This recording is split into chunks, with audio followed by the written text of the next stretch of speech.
tonight we have a special treat for each and every one of you. Tonight we have a wonderful person on the show, and he's a great friend of mine. His name is Hue Jackson. Now, Hue Jackson has his own phenomenal foundation, which is called the Hue Jackson Foundation, and he has over 30 years of coaching experience in the NFL. So without further ado, I'd like to welcome the one, the only, the powerful Hue Jackson to the show.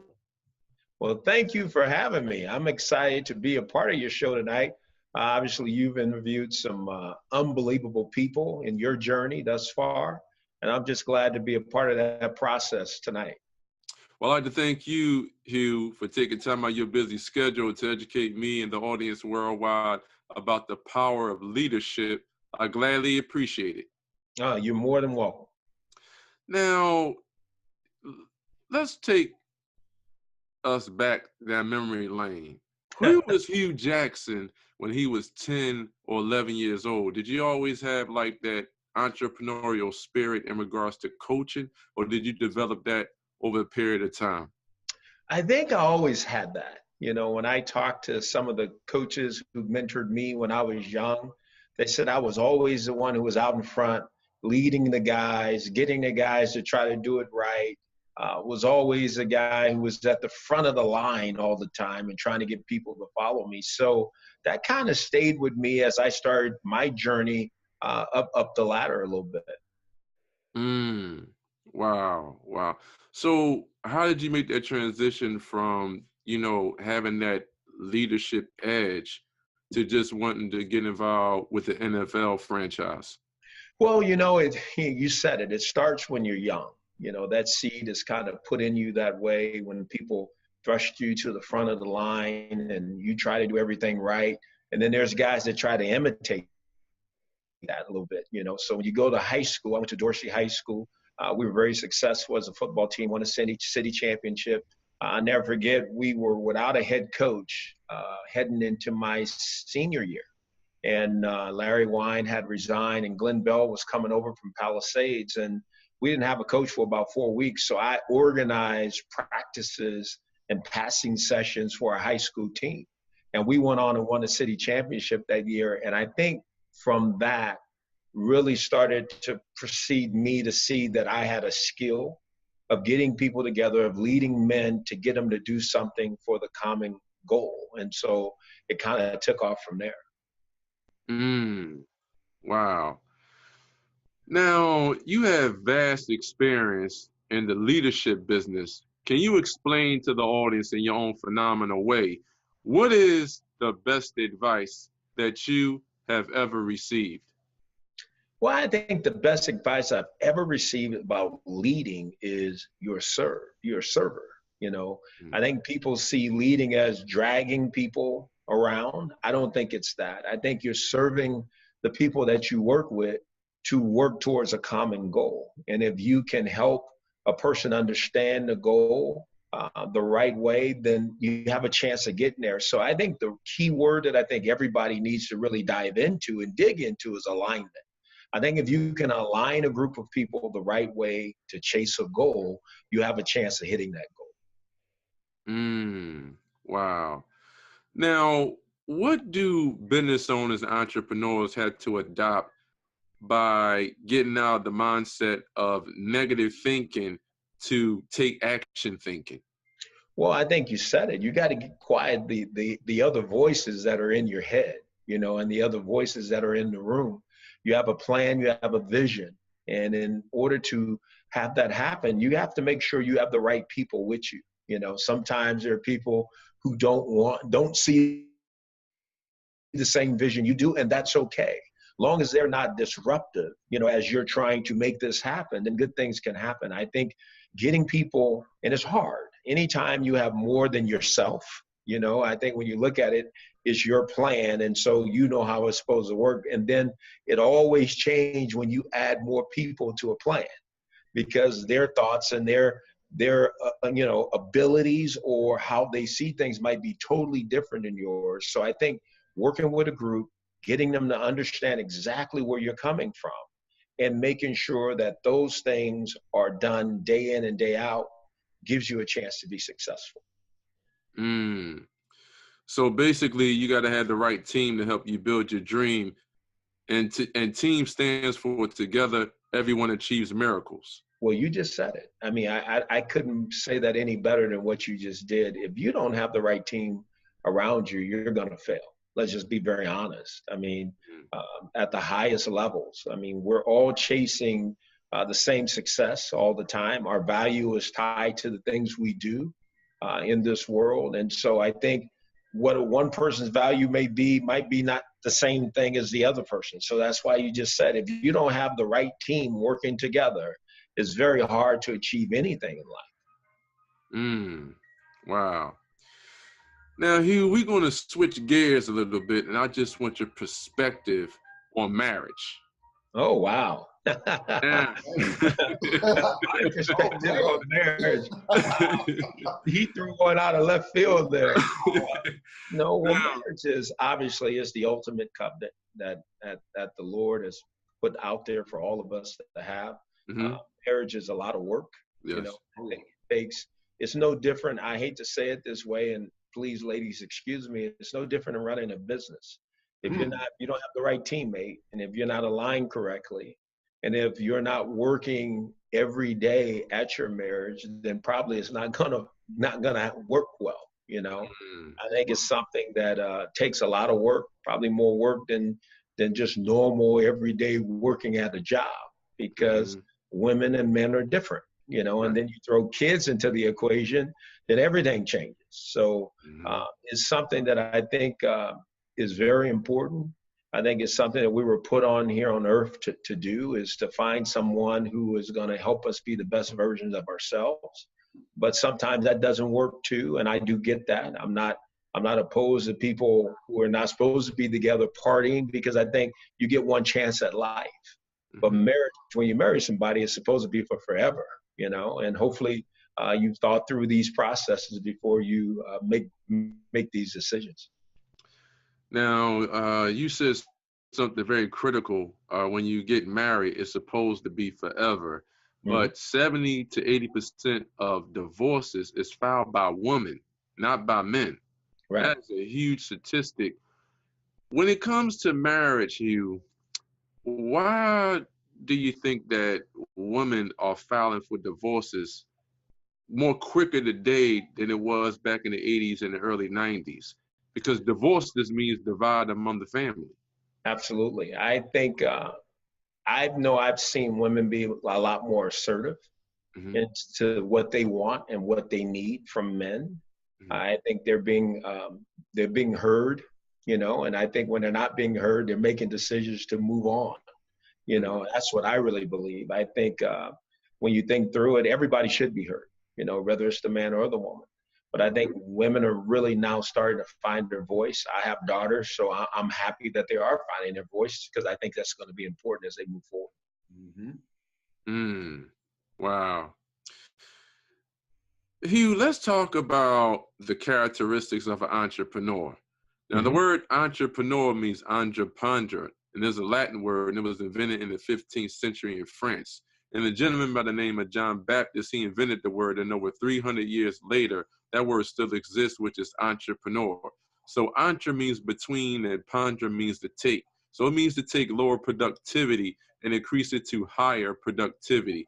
Can you explain to the audience, how are you increasing your productivity in your foundation? I think what it starts off is you have a dream, and you have a vision of what you want that to look like. And then you set the foundation of it. You know, this deal that we're involved in human trafficking, it's a huge, huge problem in the world. And we're not gonna do it all by ourselves. So, you know, my executive director, Kimberly DeMart, she does a great job of saying, this is what we have to tackle first and foremost. And we work together, you know, we collaborate on that. And the first thing is making sure that everybody understands human trafficking. You know, let's take little pieces, little by little, and tackle those first and foremost before we ever can get to the other side of really putting a dent in this thing. Because if people are not aware what the issues are in any situation, it's going to be hard for you to move forward to get a result that you want. So we try to really break this thing down to what are the things that we need to educate everybody on first and foremost. And I think that's it. Let's educate on human trafficking. Then let's do something to create an avenue where we're making an impact. And then we have developed a foundation where ladies are staying. We have opportunity for 24 ladies, 18, I think. I could be wrong in saying that, to be in a facility that we have, helped provide. And to me, that's how you start this thing. That's what I think entrepreneuring is all about: having a dream, having a goal, and then setting a plan, and then working that plan to make it happen. And understanding you're gonna have to get dirty to do it. You have to roll up your sleeves and go to work to make it happen. Wow. So you say you had to, roll up your sleeves and get dirty to make it happen. Mm-hmm. So when it comes to building your brand, once people like you, respect you, and know you, that's when their minds are made up and they want to invest in you because you are your brand? Mm-hmm. Absolutely. And I think you just said the key thing. Once people get to know you, and you have to be open enough to give people an opportunity to know you. And then people then will start to see you in a different light other than maybe what they think you are. And that takes time. That doesn't happen overnight. And a lot of these success stories in the world of entrepreneurs who started real little and grown, it took them time. They had to convince people of who they were and what they stood for and what they were able to bring to the table. And again, I think that's a process within itself. Now, you said as an entrepreneur, for men and women that are entrepreneurs, it took them time as long as they was on their grind and they basically just, enhanced their skill sets to the next level. But like you said, it took a lot of commitment and a lot of discipline. Now, you basically coach a lot of NFL players.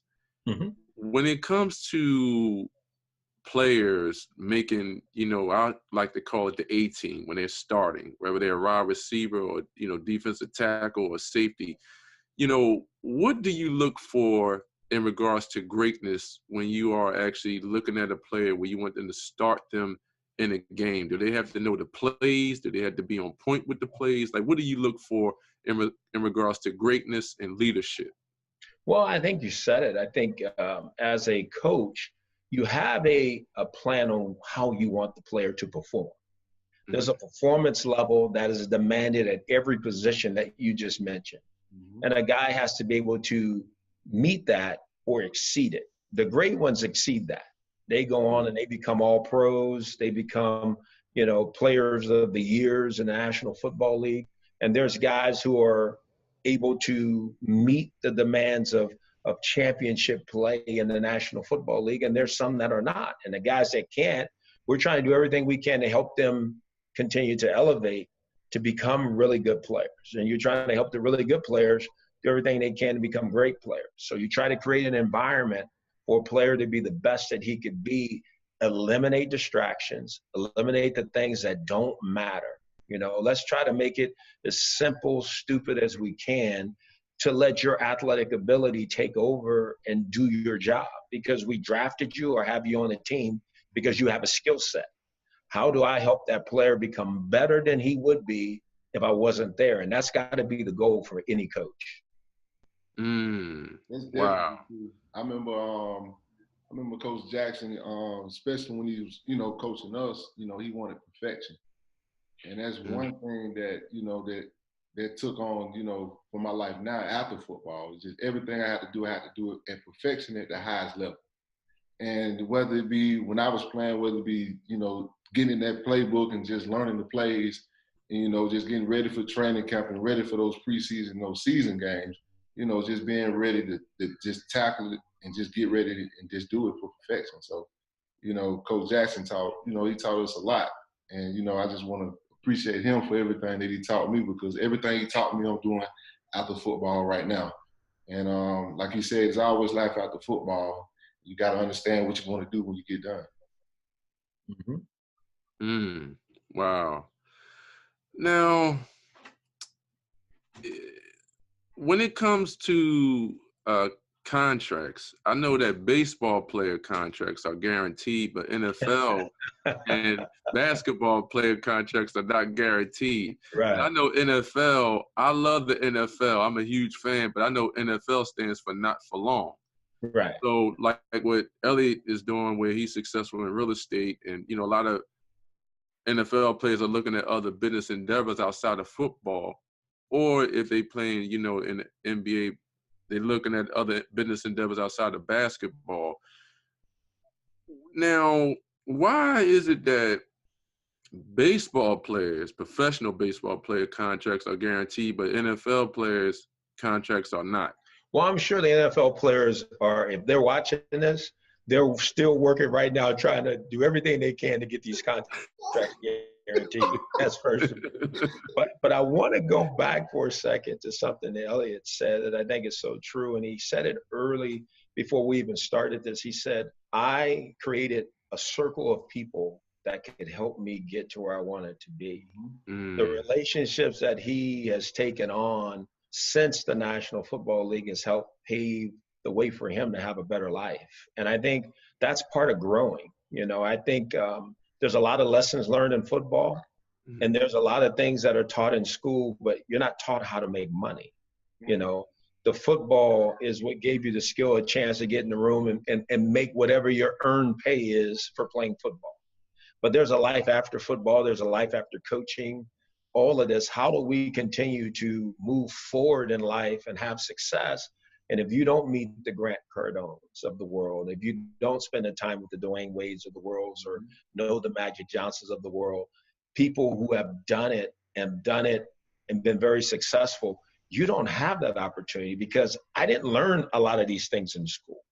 No one taught me what to do with money, or how to grow money, how to have passive income, what's all the different streams of incomes that happen, you know, in your life. I think all those things are very important for all of us as we move forward. Absolutely. Absolutely. I mean, you know, I tell people all the time in my network, you have to take advantage of, you know, multiple flows of income. And what I see what successful entrepreneurs do, they start generating income first from that one thing that they love, and then they start to diversify their assets. Yes. Well, you said it. I mean, the number one income you get is your earned income. You know, whatever your job is, you need to be great at that first and foremost. You know, and I think we all get that, because that's the consistent flow of money that's going to give you a chance to invest. So I think that's where it starts. But I think as you start to earn income, you have to understand that that income is going to have to last you a long time. So you're going to have to put it somewhere. And the banks, I hate to say it right now, the banks are not helping us at all. So to have your money in the bank doesn't help you very much. And then you have to understand, you know, the tax game as well. And then where can I put this money to grow it so that I can, you know, if you leave money in the bank, it doesn't grow very much. I mean, it's not making babies, as I've heard Grant Cardone say before. So you got to put that money in the bank. You better get it out, because you got to stick it somewhere so it can start growing for you, so you have opportunity to have more in the future. That's a powerful statement that you just said. And I agree with you wholeheartedly, because, you know, like you said, a lot of people wasn't really educated about money. And it's a lot of people that's on the down slope right now. I mean, you can generate millions of dollars, but, you know, in 5 or 6 years, it could be gone if you buy, you know, exotic cars, and, you know, you got houses and things of that nature. And when you're working for someone, you know, under the employee code, under the payroll, an employee is considered a liability, not an asset. Right. The employer is considered an asset because they're stimulating the economy by creating jobs. So if you generate $10 million a year, basically the IRS is going to tax you on the 1 million, but you can keep the 9. That's powerful. And the Internal Revenue Tax Code is designed for entrepreneurs and business owners to win, not to lose. Right. Unfortunately, the employees are, you know, they are very, very helpful and grateful, and you do need them, but under the law of the government, they're considered a liability, not an asset. Absolutely. And what you just said is very powerful, because I don't think a lot of people understand that. You know, we're never taught, as I said earlier, in school about money, how to compound it, you know, how to grow it, how to really look at it and value a dollar, you know. And then you just mentioned the athletes. I mean, how many stories have you heard of athletes who get a lot of money and then the money's gone?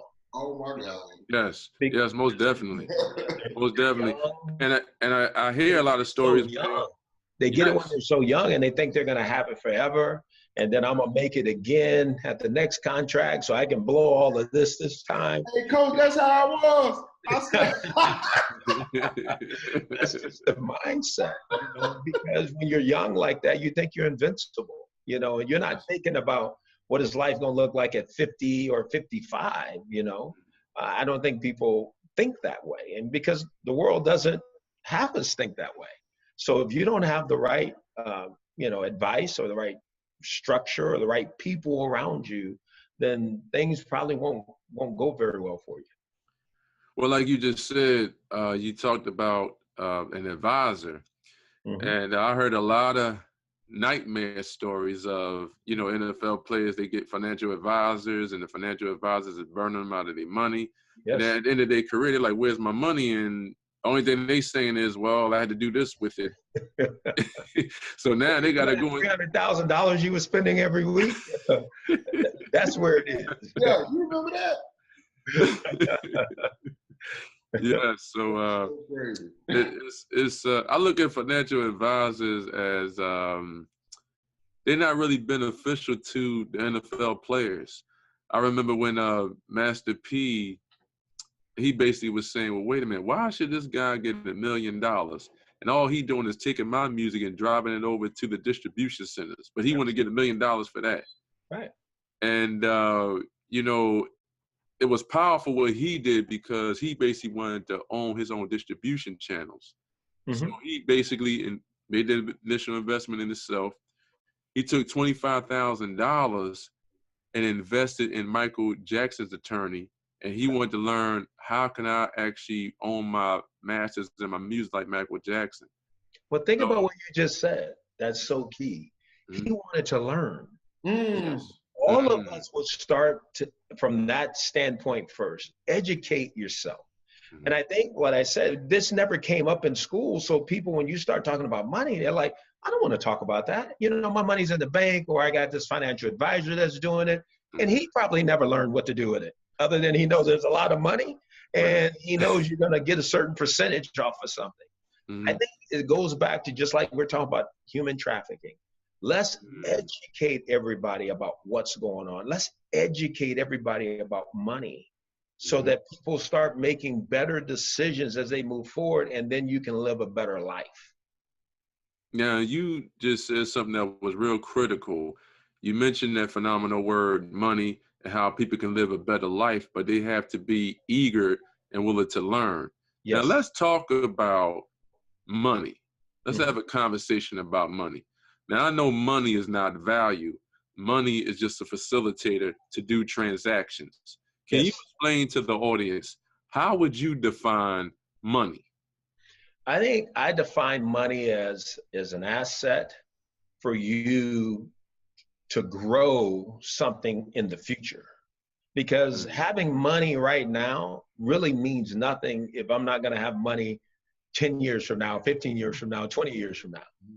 So I just think money is another vehicle for you to move it and understand where to move it so that it grows for you and has the impact on your life and your children's life and your loved one's life and your foundation's life and the people who matter most to you's life as you start to move forward.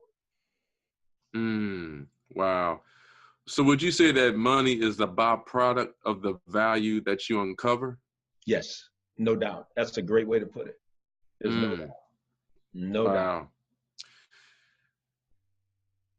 Coach Hue Jackson, I wrote down some powerful words, 10 being the highest and 1 being the lowest. So you can rate them in your own influential way. Are you ready? I'm ready. Marriage. Sacred.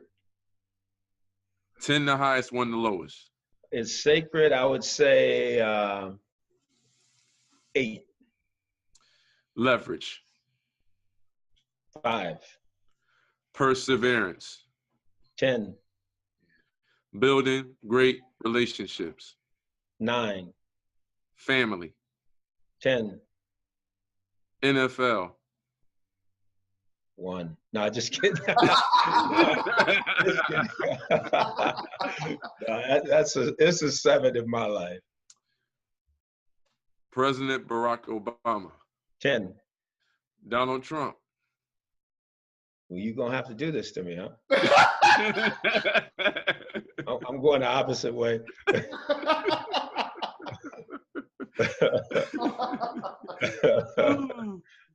Health. 10. Wealth. 9. You got to have money. You got to. Got to. You got to. Financial literacy. Oh, it's a 10. Leadership. 10. Integrity. 10. Success. 8. Because what defines success? Learning.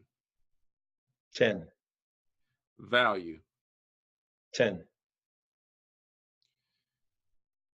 Income producing assets.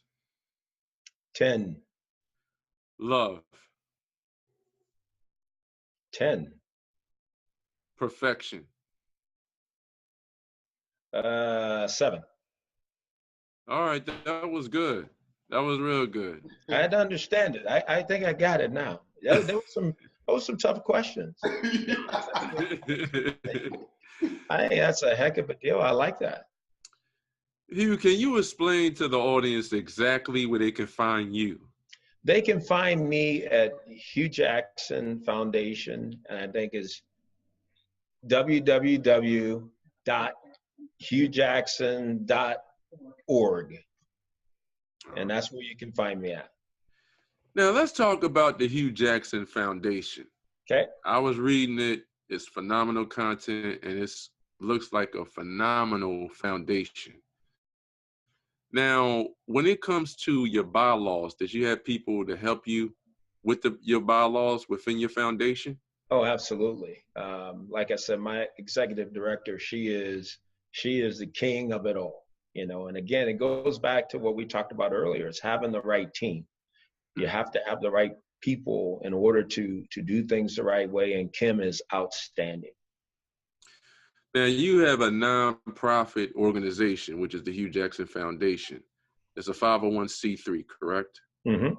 All right. Now, for the people that don't know what a 501c3 nonprofit organization is, can you elaborate to them and break that down in layman's terms? What is a 501c3 nonprofit organization? That you can donate money to the foundation and then create a write-off for yourself. I mean, that's as easy as I can make it sound, that you can, as a person, get involved in an unbelievable cause of making an impact and helping some people who are struggling, and be given some of that money back in the future for what you're trying to help accomplish right now. Wow. So what's next for the next chapter of your life in regards to Hue Jackson? What do you have on your radar screen that I don't know about, that the audience should know about? Well, I think what's on my radar screen right now is that I'm being very honest and forthcoming.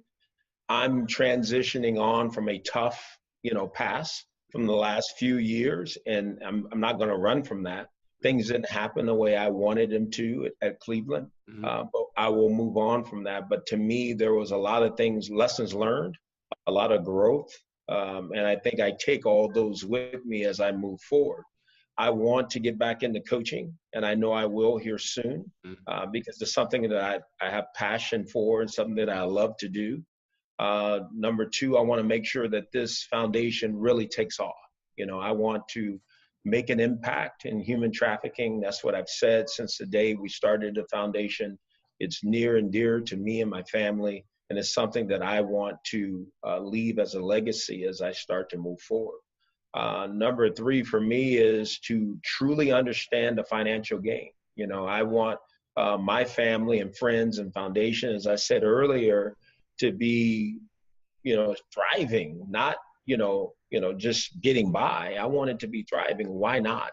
Why not, have the financial security in all those areas as I start to push forward? So those are the things that I hope to accomplish over the next several years. Wow. Well, I'm praying for you, and God is definitely blessing you. Well, and I'm glad he actually got into you for doing your phenomenal work. And when you actually were being interviewed by the Godfather of Sales, Grant Cardone, I was like, this is a man of integrity, and he has leadership skills. I could just tell by the way you talking with your orator that you've been doing this for a long, long time, and the world needs you. Well, thank you. I appreciate you, Arthur and Elliot. First of all, I've been blessed. I'm a two-time head coach, and that doesn't happen a lot. I've been at some tremendous organizations, worked with some tremendous guys, Elliot being one. When I look at life, it's really about what you do to serve people, that you really get a lot out of it. And to me, I'm just scratching the surface of the things I can do. It used to always be getting jobs as a young coach, as you're coming up. It's not about that anymore. It's about being with the right people in the right situation to produce the right results that you all want. So I lost my mother and my father. And so I'm trying to make sure that I put myself, that when I do go, which we all will someday, that my kids are in a better situation than what I was when I lost my parents. So I think all those things are important to really think about. And those are hard things to think about, but you do have to. Yes, most definitely. I know death is a part of life. And, if I could snap my fingers right now, I wish everybody could live forever, but it's not designed that way. Absolutely. How do you feel about people eating healthy? Because there's a lot of people where, I don't eat McDonald's. I don't really eat fast food like that. And I know it's unhealthy foods for you. And I know it's a lot of people that's into veganism, or they don't want to eat meat. And I know, certain meats, it develops mucus in your body. Right. But a lot of people, they love to eat, but I think a lot of people got to eat to live. How do you feel about that? I think what you just said is key. You do have to eat to live, because health is wealth. You're not going to work or make much money if you're unhealthy. Nobody's going to hire anybody that's unhealthy. So you got to do everything you can to preserve your body. And if someone tells you that this is going to be the best diet or the best way for you to continue to live and have a productive life, please take them up on it, because I think it's important. Fast foods is not the way to go, obviously. But we all love them every now and then. I'm still going to every now and then. But at the same time, I'm not doing it every day, and I think that's important. Now, I'm going to have to put you on the spot, Coach. Uh-oh. Okay. I want to know, how do you feel about, the national anthem? Now, I know a lot of players took the knee, and I know Kaepernick caught a lot of heat, from what he didn't believe in it. And, I know basically the national anthem is, who created that was Francis Scott Key. And he basically was a slave owner. He basically said that, blacks is inferior to whites, pretty much. So, I know a lot of the truth is coming out, because if I would have been educated about that, I wouldn't have been saying the national anthem when I was in high school or even grade school. How do you feel about the players taking the knee, or do you feel as though that the players shouldn't play at all in regards to the national anthem and what it truly stands for? Well, I think the players as a whole did what they did, and they had every right to. That was their freedom of speech, and they took a knee and they made that decision, and it's made change, in the National Football League. So I think that's a good thing. Everybody has their opinion on what's right and what's wrong.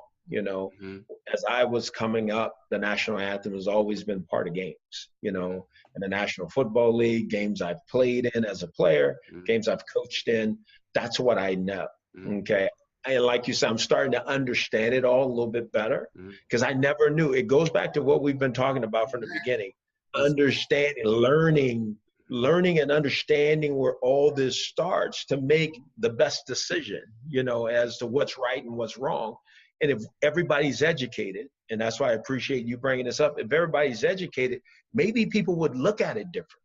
Yes. But everybody don't really know. Nobody really knew what the players were trying to accomplish. Nobody knew why they were taking a knee. Everybody thought people were just being, disloyal to the national anthem. Right. But there was something that the players were really after. And I think they were able to make their feelings known. And sometimes it takes you to step out of character a little bit to bring attention to something to change things. Yes, actually, when Kaepernick did that, he's basically a stand-up man, and he held his ground, and he got compensated for holding his ground. But I think if the whole NFL, in terms of the players, would have stood behind him, it would have been a more stronger impact than not standing behind him. But like you said, when people are not educated about certain anthems or certain legacies.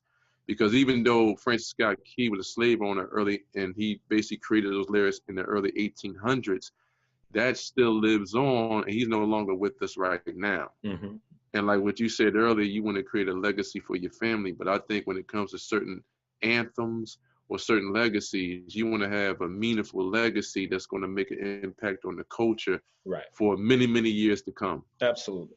Absolutely. How do you feel about NFL in relates to family? And what mistakes are you seeing or that you experienced that, offensive coaches or defensive coaches are making when they are actually selecting players for certain types of positions? Well, it goes back to alignment again. If the GM wants a certain player, but the head coach wants a different type of player, you're probably going to end up not taking the right player.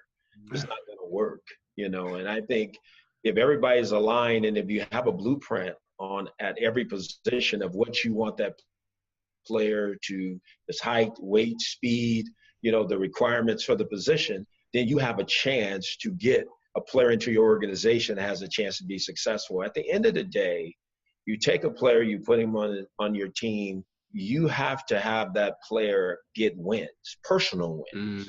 Because if a player's not getting personal wins, you're not going to get any team wins. That's just the way it works. I mean, players as a whole, that you have to get enough personal wins to create team wins. And if that doesn't happen, those things don't happen. Wow.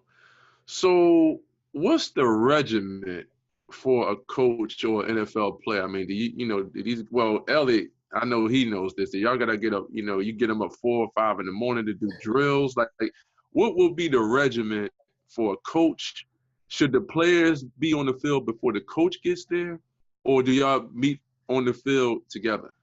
No, I mean, there are players who are. There are players who are so driven that they are there before the coach. And there's some that are driven who are overachievers, but they're still not talented enough. That's the way it works. God has blessed people differently, but it is a grinding business. Let's be honest about it. It's a physical business from top to bottom. It wears on people's bodies over the years. I don't care if it's players or coaches. And I've been doing this a long time, and I see differences in myself as I move forward, just like a player does too. And I think it's a grind, because once you start into a season, you have to be locked in and all in. Because if you're not, there's a chance you could get hurt, as a player. And there's a chance that you're the coach that's not upholding his potential for his position. So you have to be in it and you can't miss. And the biggest thing I've learned, you asked what advice would I give to people who want to coach, and I know you didn't ask that question, is you better make a decision that this is what you really want to do, because the wife becomes mom and dad, because if you're all in on this, you got to be all the way in. There's no time. There's no looking at the watch. There's no head coach to say you can get out of here when you got to make sure your position group is ready to go tomorrow. That might be a little extra work you need to do, And I think players feel the same way on the other side. I'm looking across the room, and if I'm not as talented as this guy, and he might be the last guy that's going to make the team, how do I catch him? Yeah. So right. Yeah, what do I need to do to catch this guy? Do I need to stay longer? Do I need to meet with the coach more? Do I need to spend more time with the quarterback or the defensive coordinator or offensive coordinator, whatever it is? Everybody's willing to do that because everybody wants one of those spots. Wow. So just enlighten me on, the NFL, the platform in a whole. So the quarterback has to be in alignment with the wide receivers. He also has to be in alignment with the whole team. Oh, okay. All right. He is. Okay. Okay. All righty. So wide receivers and tight ends, do they play the same roles, or they just have different positions in regards to winning? They have different positions, and both of them can win. And some tight ends, the league is starting to change a little bit. At one time, the tight ends were blockers in the National Football League. Now they're pass catchers because there's mismatches that can be exploited if you have an athletic tight end. So the really good tight ends now are very athletic. Some of them can split out and play as receivers. Most receivers can't come down and play as tight ends, even though we as coaches come up with those things for them to do. And if you're not tough, it's hard for you being there with those big guys all the time because your body gets knocked down a little bit. But there's some similarities there, but they really do different things at different times. Now I look at NFL players as when they actually are on the field, they basically are warriors. It's a war on the field. Oh, it is. Now, when it comes to self-esteem, and I know that you're a big advocate on leadership. Have you come across players where they are phenomenal at what they do? They're very athletic. But have you come across players where they have low self-esteem, where they feel as though that I can't really do this position very well, but they want to excel to the next level? Absolutely. I mean, there's many people, not just in sports.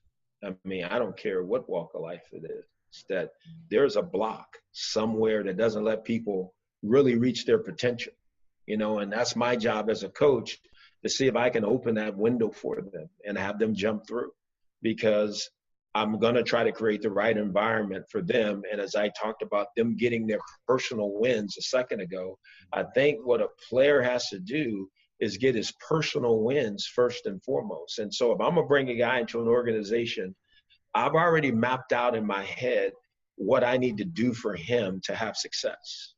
And then I'm trying to make that happen on a daily basis.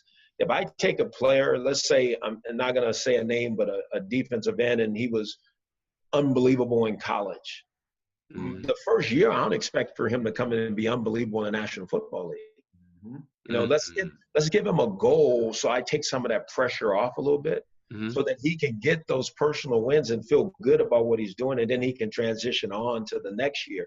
If you put too much pressure on a player, the thing that everybody forgets, they're human. They're human just like everybody else. So let's not have this big expectations of what they should be. And now with the social media platforms that are out there, we tear more people down than we build them up. That's just the way it is right now. Yes. Social media has basically done changed the game. And, like with, Facebook, LinkedIn, YouTube, even email marketing, these are all delivery systems. Yes. And you think about how fast now something happens and it goes all around the world, just like that. Because everybody has a cell phone. Yes. And it's so different. And players know this. And their value is tied to it. Think about that. And now we're talking about guys who are anywhere from 21 when they enter the league, or 20, 21, and up to whatever they are. So now think about that. that's tough on anybody. Yes. You know, everybody says, well, I don't want to look at, well, you're not supposed to look at Snapchat. You're not supposed to look at Instagram. Yeah, please. Okay. They're going to see it. I mean, that's just the way the world is right now. Let's just be honest. It's out there for them to deal with. And so if I can help a player eliminate some of that distraction that's going to come. I'm not even talking about the issues they may be having at home. You know, that the light bill, mom's light bill might have been cut off, you know, or all of a sudden me and the girlfriend are fighting and things aren't going well. And then I got to go to practice with this coach who's a hard ass and who's telling me what I need to do and how I need to do it. That's a lot of pressure. It's a lot of pressure. Yep. Yeah. Yeah, it's a lot of pressure. Today, coach. Yes, you're most definitely right. It is a lot of pressure. Mm-hmm. Now, for the people that are actually going through the pressure, how can that pressure be relieved? You know, Arthur, this is you're getting into the part of a conversation that I'm so fired up about, and it's really the human side of football to me. I think we all need to dive into that because there's a mental aspect here of dealing with players and helping players and assisting people. The one thing we know that has really gone up in the world is a mental health issue. And I think because of the platforms that are out there now in the social media world, it's really taken off because everything you do is right out there for everybody to see. You can't hide anymore, you know, on no level. So I think the players that struggle, you got to dig into those things and make sure you understand what really makes that young man tick, you know, and that's why these National Football Leagues teams do all the digging that they do, trying to make sure they find it all out, because it might be just one little thing that tips the iceberg to him being successful or not successful. Wow. Now, I know that a lot of players in the NFL and NBA, they have a lot of, you know, sports agents. What is their role? Is their role to, you know, get their, you know, their player the best contract? Like, what is their role in regards to a sports agent? Well, I think that's first and foremost. They want to give them the best contract they get. I mean, obviously, you want your client to be paid, but I think a real good agent takes on a lot of different roles. You know, he's big brother, sometimes he's dad, so he's a negotiator, you know, he's a disciplinarian, he's a leader, because sometimes some of these young guys don't know which way they're going. You got to have somebody to lead you the right way. So I think agents, the really good ones, there are a lot of different things. They wear a lot of different hats, but at the same time, there are some bad ones too, and we all know that. That some people are on the take, you know, and I really think the uneducated player who doesn't understand what's happening in his life. I mean, think about it. You're a player that's coming out. You're going to make $25 million as a, you know, the third pick of the draft or whatever that is. I mean, I know the last 2 years, player made $30 million guaranteed. Another one had $32 million guaranteed. So whoever the first player to draft is this year is going to make more money than they've ever imagined and ever had access to in their life. Who's going to teach them what to do with this? Yes. Right. Mother, that's true. Look, we've been talking. My mother taught me about money. Never taught me about money. I mean, I've learned how to spend money. I know how to do that as well. Tell me how to save. So think about the pressure that this young man's going to have on him. And then you have mom, dad, brother, sister, uncle, auntie, and everybody asking for something. And you've been used to helping them out. Yep. So who's going to say no? Who's going to teach this young man how to say no? So the real good agent hopefully has met with everybody prior to and said, this is what this needs to look like over years to come. That's what the good agents can do, and the bad agents can do the other. They can make everything fall apart really quickly. Really quick. Yeah. That's absolutely correct. That's absolutely correct. And me and Elliot, we always brainstorm all the time, you know, about, you know, NFL players or just people in business in the whole. They really need to be educated about, how to grow their money and how to build wealth. And, you want to have that, that dynasty money, like the Rockefellers. Right. It will always be in the family for a long, long, long, long time. Same with like Shaquille O'Neal. I mean, he owns over 300 car washes. Right. And he makes a lot of investments. So, his great grandkids is going to experience that money as long as they don't mess up the legacy. Absolutely. Well, you just said something that I think is key too, is ownership. I think more people need to collaborate together to own things, and I think that's where true wealth is developed. It's not, passive income's great. Don't get me wrong. You love getting money off of something you're involved in that pays you a check every month. Everybody likes that. But at the same time, when you're the owner, when you own the dirt, or you own the building, or you own it's everything. That's how you really have wealth, and that's how you really create wealth.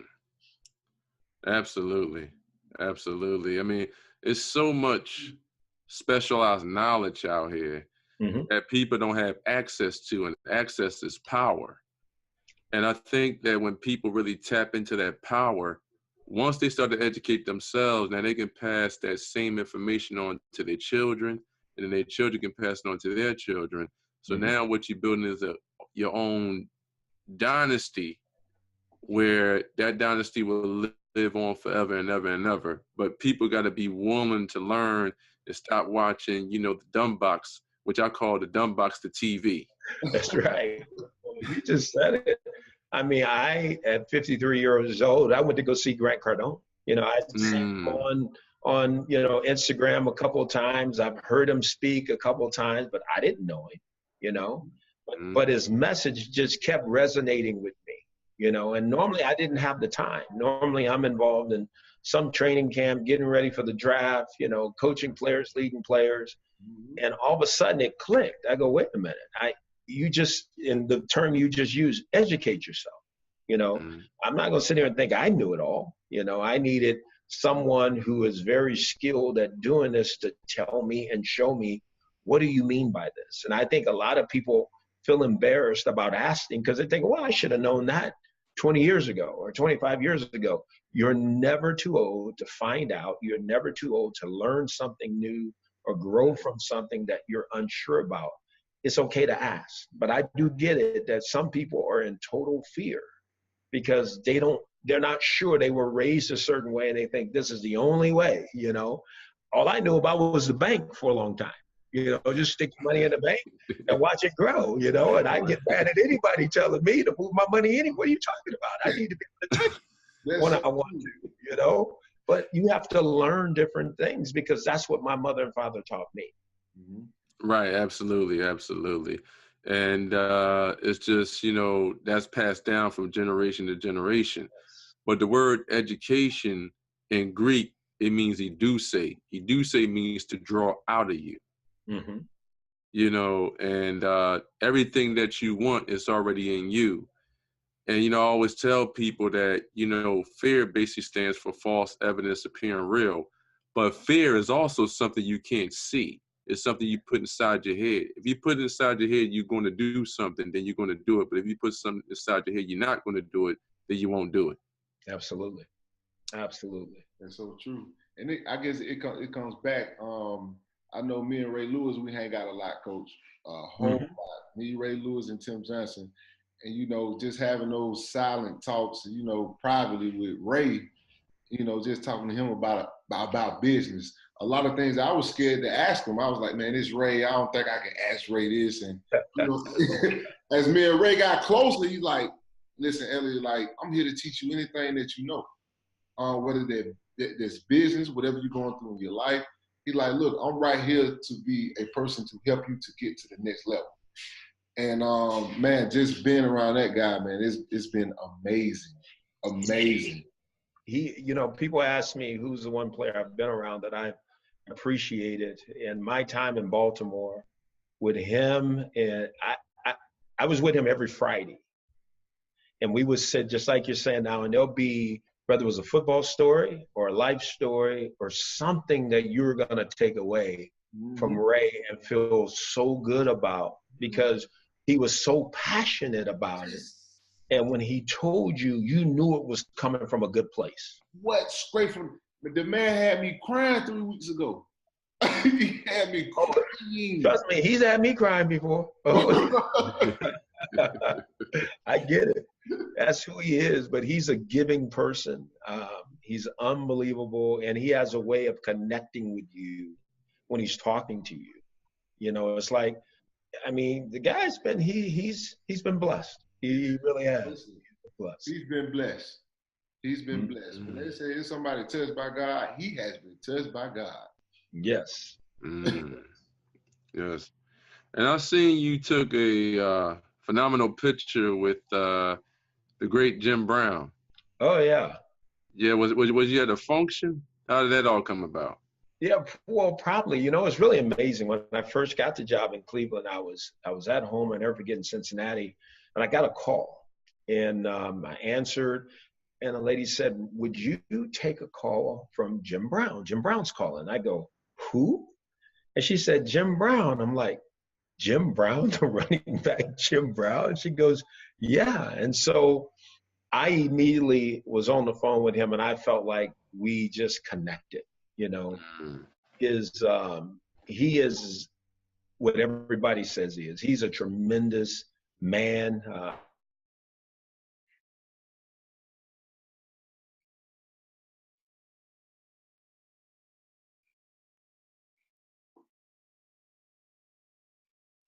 He really gives back to the youth of the world. He has a foundation or business that he runs to help youth. And I've always been in awe of him because of the way he played. But to be able to rub elbows with him and bounce things off of him and talk to him, it was tremendous. Wow. Now, for people that want to get involved in your phenomenal foundation, or they just want to, provide, their time with free services to get involved in your phenomenal foundation, what would you recommend? Again, as I said, all they have to do is go. I'm going to read this because I want to make sure I get this right. www.huejackson.org. Okay. And it will tell you everything that you need to do there. I truly want to make a huge impact on human trafficking. And I think it first, like I said, starts with awareness and truly understanding what these young ladies and men go through. It's not just ladies, it's also men, and understanding that and understanding the need that is out there in the world for this. It's not what people think it is. It's happening everywhere. And it could be right down the street from you right now, And to me, if people would stop and really go to my website page and understand, because it'll tell you a little bit more about human trafficking and what it is. And please, I don't care if it's $1 to whatever you feel in your heart that you want to give to help to make an impact on human trafficking, please do so. Now, with human trafficking and your powerful foundation, do you also hold charity events at your foundation? We want to. We're going to try to. We've done a couple of things in the past. Things obviously slowed down once football kind of stopped for me. But we're going to pick back up here pretty soon and do some things to help raise money and help raise more funds for the foundation. Okay. I was looking at it. It's absolutely incredible. And I know we was talking about financial literacy and high level of wealth building education. I think it'd be a great time to even, have a brainstorming workshop business event at your foundation where the players and certain individuals can be educated about wealth building and growing their business. Absolutely. That's a great idea. Hugh, we covered a lot of ground here. We covered marriage. I'm going to go back. We covered marriage. Yes. Well, the reason why I asked you that question because spiritual warfare is happening with a lot of people today. Oh my gosh. It's a lot of people, you know, they've been married, you know, 15, 20 years, 25 years, and all of a sudden their wife went out of the marriage or the husband went out of the marriage. And, when you on the outside looking in, you know, you think when a person been together for 20 or 25 years, you think they're going to be together forever. And I think today with certain individuals, they forget that part, to death do you part. But I think it's about, if you mess up and if I'm tired, I just went out of the marriage. Right. Well, that's going on now. There's no doubt.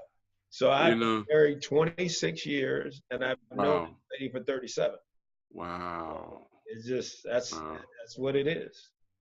Wow. Well, like you said earlier, you got to have a great partner, and then you got to have a partner that understands the journey.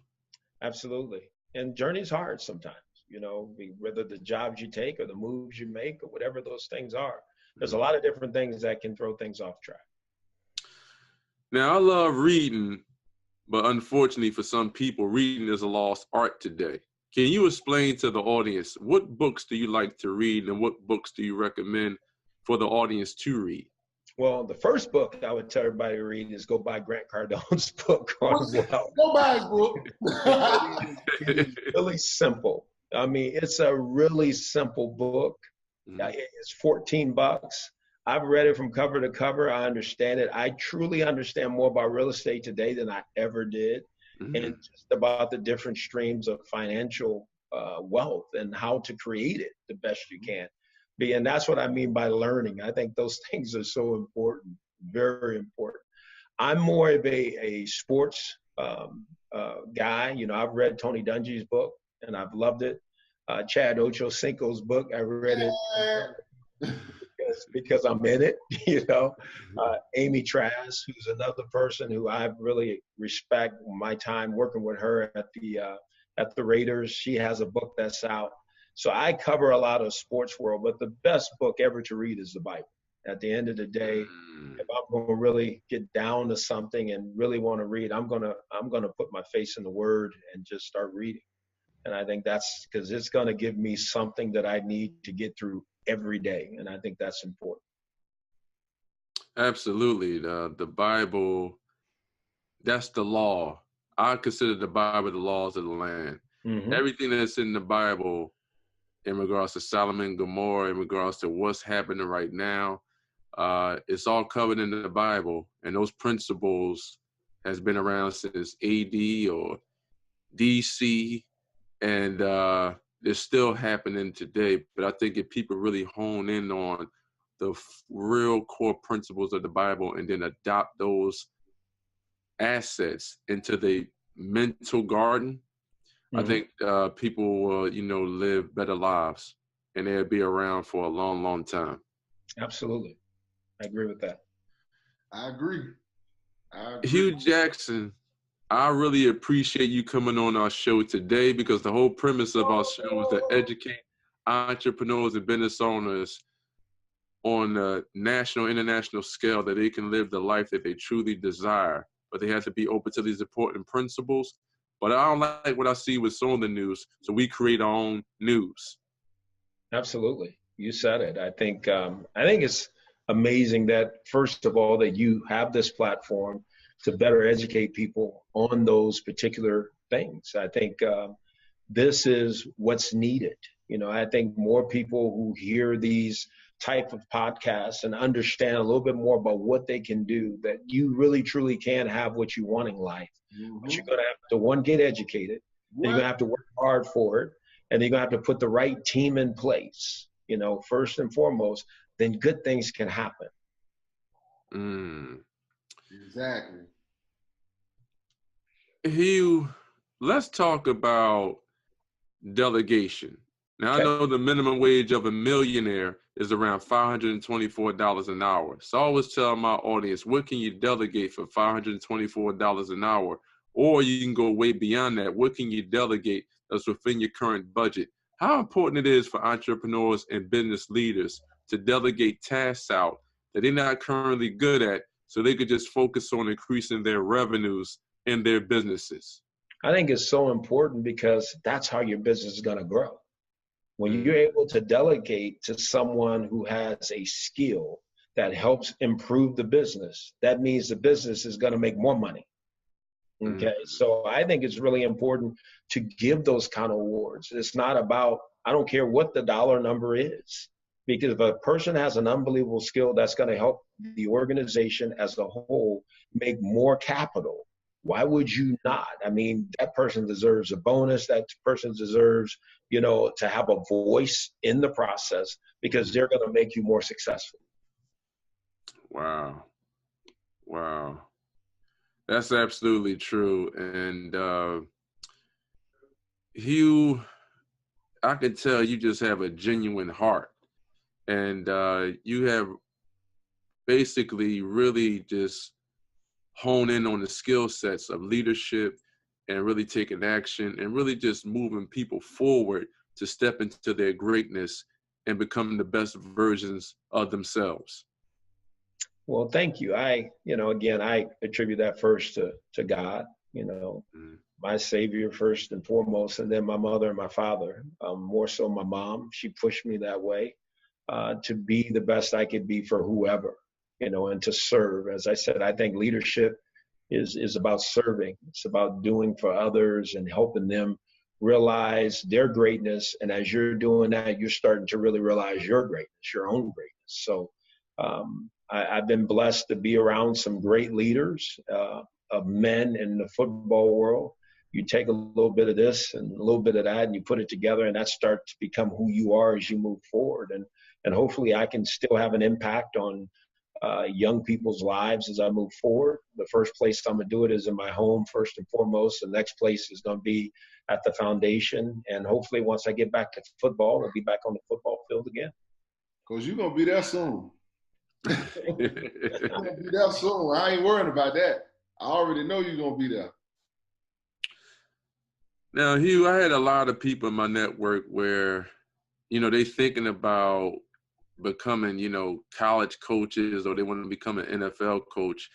And, they basically want to know, well, what type of income can I make as being an NFL coach? I know you know this. What type of money can NFL coaches actually generate if they become a great, phenomenal coach? John Gruden makes $10 million a year. $10 million. He makes $10 million. I think Nick Saban makes, if I'm not mistaken, $9 million a year. He might be making $10 million. So there's a lot of money you can make. The TV contracts are way up there. And again, it's about leadership. So first and foremost, I would say to anybody is go improve your skill level on leading men and leading organizations. College football is a lot different than pro football. College football, you have to recruit, and you have to make sure you're in the homes, and you got to be able to sell that way. And then there's another audience outside of that. It's the donors to the college that you got to be able to rub shoulders and elbows with as well.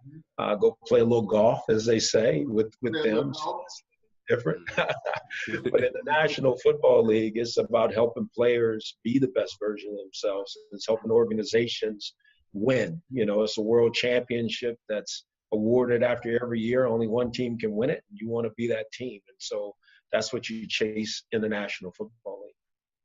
So NFL coaches, they are always selling themselves to the owner of that NFL franchise in regards to their leadership skills. Yes, and some guys are the CEO types, where they're helping lead the whole organization. Some guys have a skill as a play caller, and again, it's what is this owner bringing you there for?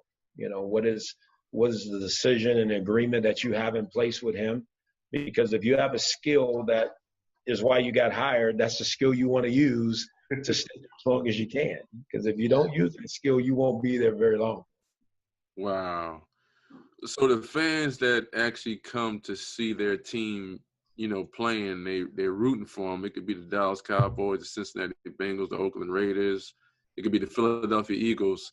Basically, the fans pays the bills. Absolutely. Absolutely. And that's why you put the best foot. The fans are what it's all about. They're the one that drive this whole train. You know, at the end of the day, you want to put the best product on the field for the fans to be excited about. It's entertainment business, right? That's what this is, entertainment business. And so that's why you want to make sure that you put your team in position to have success week in and week out. So let's say, for example, you know, I live in Philadelphia Eagles. I mean, I like a lot of teams. So that stadium is basically a core revenue base for Philadelphia. Absolutely. That stadium is, the parking is, all those jersey sales are, all those refreshments in the stands, they are. I mean, there's a lot that goes into this. Wow. Now, for an NFL franchise, is it more than one billionaire that's owning the franchise, or is this a conglomerate of billionaires owning the franchise? Well, think about it. I mean, there's 32 of them. So there's 32 owners, and I guarantee you all of them are billionaires. Wow. They all have a ton of money, and they probably have another, endeavor that they're doing outside of football. Certain people own different type of businesses, and some of these guys, this is just their hobby. They hobby. Wow. Coach, football's their hobby. I found that Arthur Blank, that's the owner of the Atlanta Hawks, he freaking owns Home Depot. Yes. Wow. I just found this out. Oh yeah, when I was there, we used to always get free cards from Home Depot when I worked in Atlanta. Oh yeah. Wow. Now, Hugh, let's say, for example, me, Elliot Jackson, and Hue Jackson. And let's just say we got, $50, $60 million, and we want to basically invest into an NFL franchise. Do the people on the board of that franchise, do they have to take a vote and say, do we want to actually sell this franchise to us? Oh, absolutely. Yes. You have to be cleared. The other owners get to vote to bring you in or to keep you out. Oh. Yeah, you're gonna get vetted from top to bottom. They're gonna know exactly who you are, what you do, what you didn't do, and how you did it. So all those things are put out in front, and they make a decision on if they want to bring you in or not. Wow. Now, from your experience, is it any like brown and black people? Are they getting into wanting to own an NFL franchise from your experience? Oh yeah, no, I think they are. I think and normally those particular people have to come up with a group of people, put in place to try to own a team. And I'm sure there's been others that have tried, and sometimes they're in with a collaborative group and they're part owners. And there's some that, they put a group together and they just didn't get the bid. That's going to happen sometimes. Hugh, can you break down layman's terms to the audience? What was the most important day of your life when you experienced financial freedom? Probably the most important day of my life when I experienced financial freedom was when I was 21 years old and I was making $21,000. I think the fact that once I was done with college, never had to ask my parents for $1 is something that I'm very proud of. I've never, since I first started work at 20 and a half years old at the University of Pacific, right after I got done playing, I never had to ask my parents for a penny. And to me, that's something I've always taken pride in because I knew what the struggle was for my family.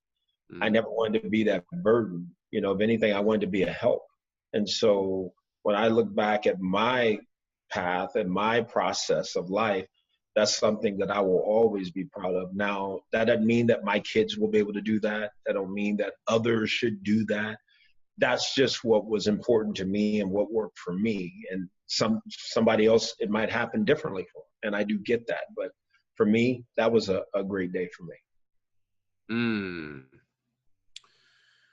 Hugh, you are a phenomenal leader and keep doing what you're doing because the world needs you. And I'd like to thank you once again for taking time out of your busy schedule to educate me and the audience worldwide about leadership and about trafficking and about building wealth. I gladly appreciate it. You are a gift from God. Well, thank you. First of all, I thank both of you, Arthur, you and Elliot, for having me on your show. And obviously, just watching you two young men do this, I mean, you guys are building something together that's spectacular. Hey, and Coach, I think, yeah. I'm about to trip you out. Watch this. And you always talk to me about leadership. Always. Watch this. I'm at my house right now, right? Okay. In my living room, I teach a real estate class every Thursday. Oh, wow. Watch this. Hold on. They waiting on me right now. Let me show you something. Watch this, Coach. Look who I got in here. Look, they waiting on me. You see them? Look. Oh, my gosh. Oh, wow. They waiting on me. Now, that's what it's all about. I got the projector screen, and when we get off, I am about to teach this class. That is awesome. Wow. That is big time. Yeah, That's giving back. Coach, when I was at the finish line. How you men doing? That's giving back. There's nothing greater than being able to help educate someone on how to be better. That's awesome. Man, I'm proud of you. Thank you, Coach. Wow. Wow.